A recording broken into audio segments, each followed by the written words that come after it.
হরে কৃষ্ণ। আশা করি ভালো আছেন সবাই। শ্রীধাম দর্শনের সমস্ত দর্শকদের আন্তরিক অভিনন্দন জানাই। আজকে আমাদের দর্শনীয় স্থান শ্রীল রঘুনাথ দাস গোস্বামীর জন্মস্থান ও শ্রীপাঠ।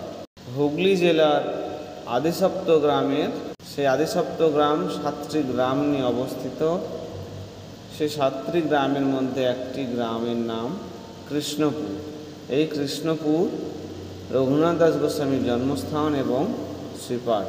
উদ্ধারণ দত্ত ঠাকুরের শ্রীপাঠ আদিসপ্ত গ্রাম আমরা আগের যে ভিডিওটা দেখেছিলাম, সেই উদ্ধারণ দত্ত ঠাকুরের শ্রীপাঠ থেকে মাত্র 1.5 কিলোমিটার দক্ষিণ পশ্চিম দিকে এই কৃষ্ণপুর গ্রাম। তৎকালীন সময়ে এইখানে সরস্বতী নদীর প্রবাহ ছিল। সেই সরস্বতী নদীর তীরে এখানে হিরণ্য মজুমদার এবং গোবর্ধন মজুমদারের রাজধানী ছিল। হিরণ্য মজুমদার হচ্ছেন গোবর্ধন মজুমদার হচ্ছেন পিতা তার জ্যাঠামশাই। তবে বর্তমানে সেই সরস্বতী নদীর কোনো প্রভাব নেই। সেটি বর্তমানে একটি জীর্ণ খাল বা ডোবার মতো পরিণত হয়েছে। এবং এইখানে রঘুনাথ দাস গোস্বামীর জন্মস্থান, চারিদিক মন্দিরটি প্রাচীর দিয়ে ঘেরা।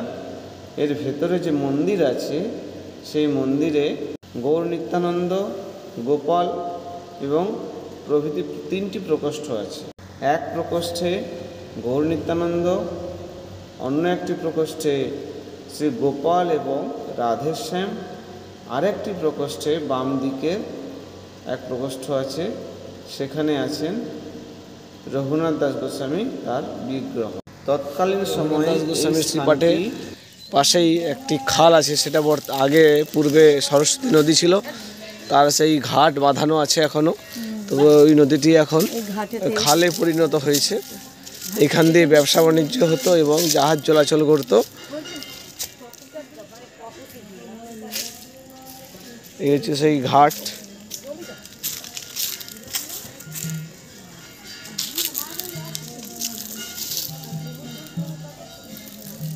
ঘাটে সে চারদিকে বসার বেদি, আর এই সামনে রঘুনাথ দাস গোস্বামীর ভজন কুটির। গৌড়ীয় বৈষ্ণব জগতে বৈরাগ্যের মূর্তিমন্ত বিগ্রহ সেই দাস গোস্বামী পাদের জন্মস্থান। আমরা সেই স্থানে সকল ভক্তমণ্ডলী এবং চৈতন্য মঠের সন্ন্যাসীবৃন্দ, ভক্তমণ্ডলী, ভক্তিমতী মাতৃমণ্ডলী, রঘুনাথ দাস গোস্বামীর শ্রীপাঠ, তার মদন মোহন, নিচে রঘুনাথ দাস গোস্বামী এবং মহাপ্রভু,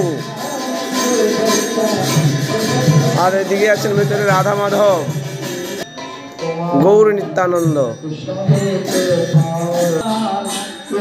রঘুনাথ দাস গোস্বামীর ভজন কুটির।